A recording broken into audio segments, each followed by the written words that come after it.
नमस्कार, जय हिंद, वंदे मातरम दोस्तों। स्वागत है आप सभी का हमारे YouTube चैनल स्टडी पॉइंटर्स में।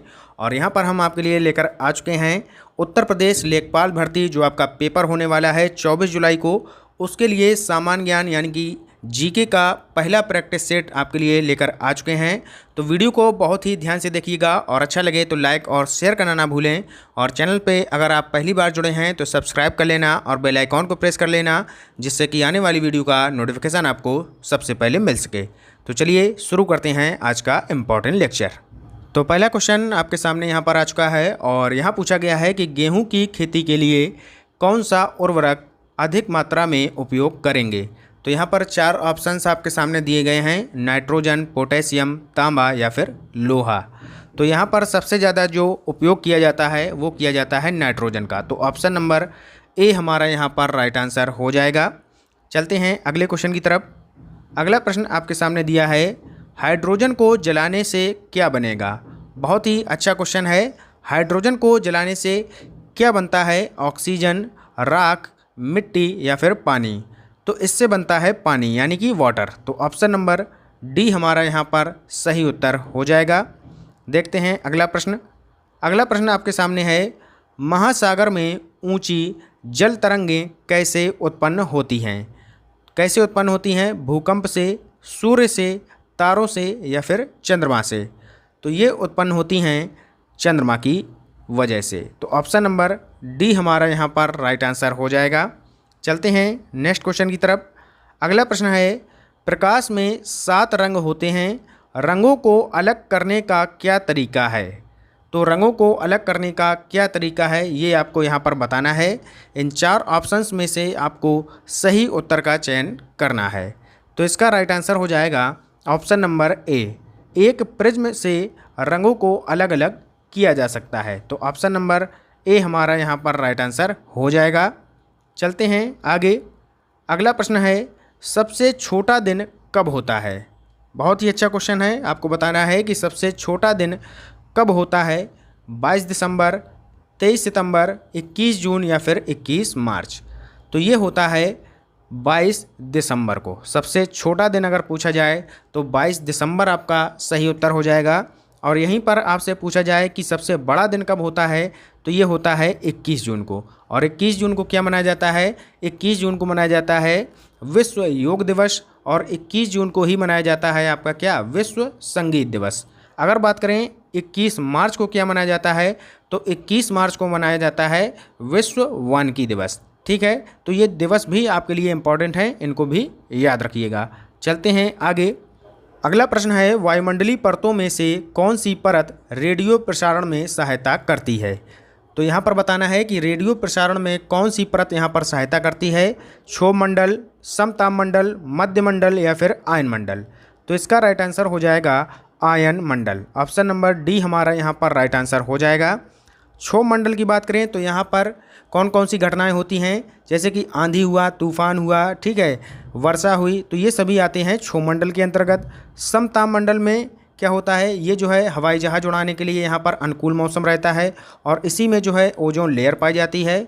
और मध्य मंडल ये जो है सबसे ठंडा मंडल के रूप में जाना जाता है। तो ये बातें भी आपको पता होनी चाहिए। चलते हैं आगे। अगला प्रश्न है, संयुक्त संघ की सुरक्षा परिषद में निम्नलिखित में से कौन सा देश स्थायी सदस्य नहीं है। तो यहाँ पर बताना है कि कौन सा देश जो है इसमें स्थायी सदस्य नहीं है। जापान, संयुक्त राज्य अमेरिका, ब्रिटेन या फिर फ्रांस। तो इसमें जो स्थायी सदस्य नहीं है वो क्या हो जाएगा? वो हो जाएगा जापान। ऑप्शन नंबर ए हमारा यहाँ पर राइट आंसर हो जाएगा। चलते हैं आगे अगले क्वेश्चन की तरफ। अगला प्रश्न है, गुलाम वंश का प्रथम शासक कौन था। गुलाम वंश का प्रथम शासक कौन था ये आपको यहाँ पर बताना है। तो इसका हो जाएगा राइट आंसर कुतुबुद्दीन ऐबक। गुलाम वंश का जो प्रथम शासक था वो था कुतुबुद्दीन ऐबक। अगला प्रश्न देखते हैं।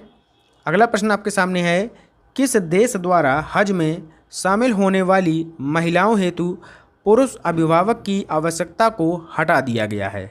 तो यहाँ पर बताना है कि ऐसा कौन सा देश है जिसने ये कार्य किया है। भारत, इराक, सऊदी अरब या फिर ईरान। तो इसका जो राइट आंसर हो जाएगा वो हो जाएगा सऊदी अरब। ऑप्शन नंबर सी हमारा इसका सही उत्तर हो जाएगा। चलते हैं आगे। अगला प्रश्न है, वैश्विक शांति सूचकांक 2021 की रिपोर्ट में आइसलैंड प्रथम रैंक पर है। इस इंडेक्स में भारत की रैंक कितनी है? तो यहाँ पर बताना है कि जो वैश्विक शांति सूचकांक 2021 है उसमें भारत की रैंक आपको बतानी है। तो इसमें भारत की रैंक है 135वीं। ऑप्शन नंबर बी हमारा यहाँ पर सही उत्तर हो जाएगा। और पहले स्थान पर कौन है? तो पहले स्थान पर है आइसलैंड। चलते हैं नेक्स्ट क्वेश्चन की तरफ। अगला प्रश्न आपके सामने है, स्वच्छ सर्वेक्षण रिपोर्ट 2021 ये जो 6वां संस्करण था, इसके अनुसार भारत का सबसे स्वच्छ शहर किसे घोषित किया गया है? तो यहाँ पर बताना है कि सबसे स्वच्छ शहर जो है ये किसे घोषित किया गया है? इंदौर, सूरत, विजयवाड़ा या इनमें से कोई नहीं। तो इसका राइट आंसर हो जाएगा इंदौर। ऑप्शन नंबर ए हमारा यहाँ पर सही उत्तर हो जाएगा। इंदौर लगातार जो है यहाँ पर 6वीं बार ये खिताब जीतने वाला बन चुका है और इससे पहले 5 बार इन्होंने जो है स्वच्छ सर्वेक्षण में पहला स्थान प्राप्त किया था।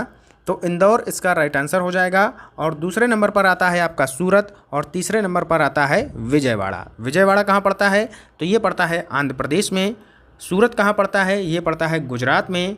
और इंदौर कहाँ पड़ता है? तो ये पड़ता है आपका मध्य प्रदेश में। ठीक है, क्लियर हो गया होगा। चलते हैं नेक्स्ट क्वेश्चन की तरफ। अगला क्वेश्चन आपके सामने दिया है, महावीर स्वामी का जन्म कहाँ हुआ था? तो बताना है कि महावीर स्वामी का जन्म कहाँ हुआ था? कुंडग्राम में, पाटलिपुत्र में, मगध में या फिर वैशाली में। तो महावीर स्वामी के जन्म की बात करें तो इनका जन्म हुआ था कुंडग्राम में, वैशाली के कुंडग्राम में हुआ था। तो ऑप्शन नंबर ए हमारा यहाँ पर राइट आंसर हो जाएगा। नेक्स्ट क्वेश्चन देखते हैं, महात्मा बुद्ध ने अपना पहला धर्मचक्र परिवर्तन किस स्थान पर दिया था? तो यहाँ पर आपको बताना है कि जो पहला यहाँ पर उपदेश दिया गया था महात्मा बुद्ध जी के द्वारा, ये कहाँ पर दिया गया था? तो ये दिया गया था सारनाथ में। ऑप्शन नंबर बी सारनाथ इसका सही उत्तर हो जाएगा। चलते हैं अगले प्रश्न की तरफ। अगला प्रश्न है, मौर्य काल में शिक्षा का सर्वाधिक प्रसिद्ध केंद्र कौन था? तो यहाँ पर आपको बताना है कि मौर्य काल में शिक्षा का सर्वाधिक प्रसिद्ध केंद्र कौन था? वैशाली, नालंदा, तक्षशिला या फिर उज्जैन। तो इसका राइट आंसर हो जाएगा Taxila. Option number C Taxila जो है ये सबसे प्रसिद्ध केंद्र था। तो ऑप्शन नंबर सी हमारा यहाँ पर राइट आंसर हो जाएगा। नेक्स्ट क्वेश्चन है आपके सामने, निम्नलिखित में से कौन सा विषय समवर्ती सूची में है? यानी कि समवर्ती सूची के अंतर्गत कौन सा विषय आता है? बताना है आपको, कृषि, शिक्षा, पुलिस या फिर रक्षा। तो समवर्ती सूची के अंतर्गत आता है इनमें से शिक्षा। ऑप्शन नंबर बी शिक्षा हमारा यहाँ पर सही उत्तर हो जाएगा। अगला क्वेश्चन है, किस समिति की सिफारिश पर, यहाँ पर आप सही कर लीजिएगा, ये किस समिति पर होगा, किस समिति की सिफारिश पर भारत में पंचायती राज की स्थापना की गई और उसका अध्यक्ष कौन था? अशोक मेहता, डॉक्टर इकबाल नारायण, बलवंत राय मेहता या फिर जीवराज मेहता। तो इसका राइट आंसर हो जाएगा बलवंत राय मेहता समिति और यही जो है इसके अध्यक्ष थे। तो ऑप्शन नंबर सी हमारा यहाँ पर राइट आंसर हो जाएगा। चलते हैं आगे। अगला प्रश्न है, भारत में पंचायती राज व्यवस्था सर्वप्रथम राजस्थान और देश में आरंभ की गई थी। तो राजस्थान के साथ और कौन सा यहाँ पर प्रदेश था ये आपको बताना है, हरियाणा, गुजरात, उत्तर प्रदेश या फिर आंध्र प्रदेश। तो इसमें राजस्थान के साथ था आपका Andhra Pradesh. Option number D Andhra Pradesh इसका सही उत्तर हो जाएगा। चलते हैं अगले क्वेश्चन की तरफ। अगला प्रश्न है, पंचायत के चुनाव कराने हेतु निर्णय किसके द्वारा लिया जाता है? तो यहाँ पर आपको बताना है कि पंचायती चुनाव जो है जब कराए जाते हैं तो कौन निर्णय इसमें लेता है? केंद्र सरकार, राज्य सरकार, जिला न्यायाधीश या फिर चुनाव आयोग। तो इसमें जो निर्णय लेगा वो लेगा राज्य सरकार। तो राज्य सरकार इसका सही उत्तर हो जाएगा। अगला प्रश्न देखते हैं, भारत के संविधान का निम्नलिखित में से कौन सा अनुच्छेद प्रेस की स्वतंत्रता से संबंधित है? तो प्रेस की स्वतंत्रता से जो संबंधित अनुच्छेद है वो है अनुच्छेद 19।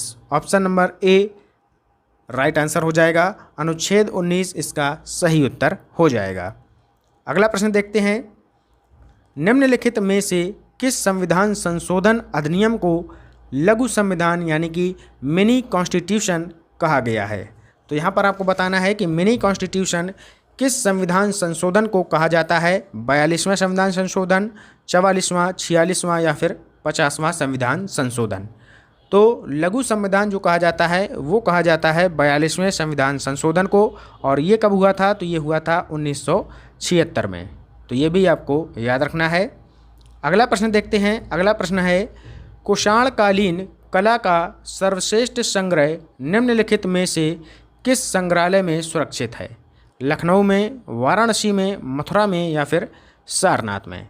तो 21 नंबर क्वेश्चन का आंसर आपको बताना है। तो इसका राइट आंसर हो जाएगा Mathura. Option number C, Mathura इसका सही उत्तर हो जाएगा। अगला प्रश्न देखते हैं।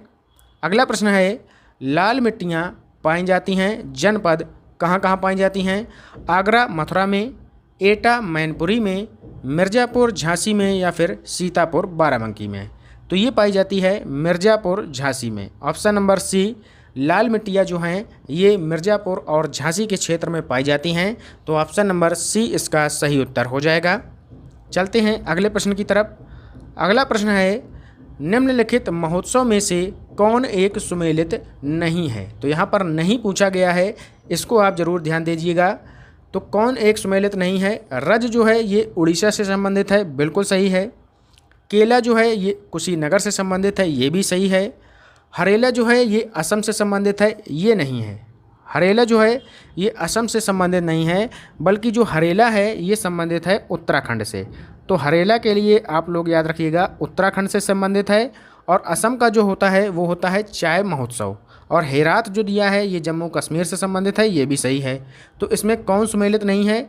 तो इसका राइट आंसर क्या हो जाएगा? हरेला। ऑप्शन नंबर सी यही हमारा सही उत्तर हो जाएगा। चलते हैं आगे। अगला प्रश्न है, ईस्ट इंडिया कंपनी की स्थापना के समय भारत का शासक कौन था? तो ईस्ट इंडिया कंपनी की जब स्थापना हुई थी उस समय भारत का शासक कौन था? ये आपको बताना है। अकबर, जहांगीर, शेरशाह सूरी या फिर औरंगजेब? तो अगर बात करें ईस्ट इंडिया कंपनी की तो इसकी स्थापना हुई थी 1600 ईस्वी में। और 1600 ईस्वी के जो है मध्य में कौन सा शासक था? तो ये था अकबर। ऑप्शन नंबर ए हमारा यहाँ पर राइट आंसर हो जाएगा, क्योंकि अकबर का जो शासनकाल था वो था 1556 से लेकर 1605 ईस्वी के मध्य। ठीक है, तो इसी बीच आता है आपका 1600, तो राइट आंसर हो जाएगा अकबर। अगला प्रश्न देखते हैं और ये होगा आज का अंतिम क्वेश्चन। कांच उद्योग के लिए उत्तर प्रदेश का कौन सा नगर विख्यात है? बहुत ही सिंपल क्वेश्चन है। कांच उद्योग के लिए कौन सा नगर विख्यात है? कानपुर, लखनऊ, मथुरा या फिर फिरोजाबाद? तो कानपुर जो प्रसिद्ध है ये प्रसिद्ध है चमड़ा उद्योग के लिए। लखनऊ को बोला जाता है नवाबों का शहर, ये भी याद रखना है आपको। मथुरा जो है ये तेल रिफाइनरी के लिए प्रसिद्ध है। और अब बचा आपका फिरोजाबाद, तो यही जो है कांच उद्योग के लिए प्रसिद्ध है। तो ऑप्शन नंबर डी इसका राइट आंसर हो जाएगा। तो इस तरीके से आज हमने 25 प्रश्न यहाँ पर आपको करा दिए हैं। इसी तरीके से नेक्स्ट अगले दिन हम आपको फिर से एक नया प्रैक्टिस सेट लेकर आ जाएंगे। तब तक के लिए पढ़ते रहिए और आगे बढ़ते रहिए। मिलते हैं नेक्स्ट वीडियो में। Goodbye, have a nice day.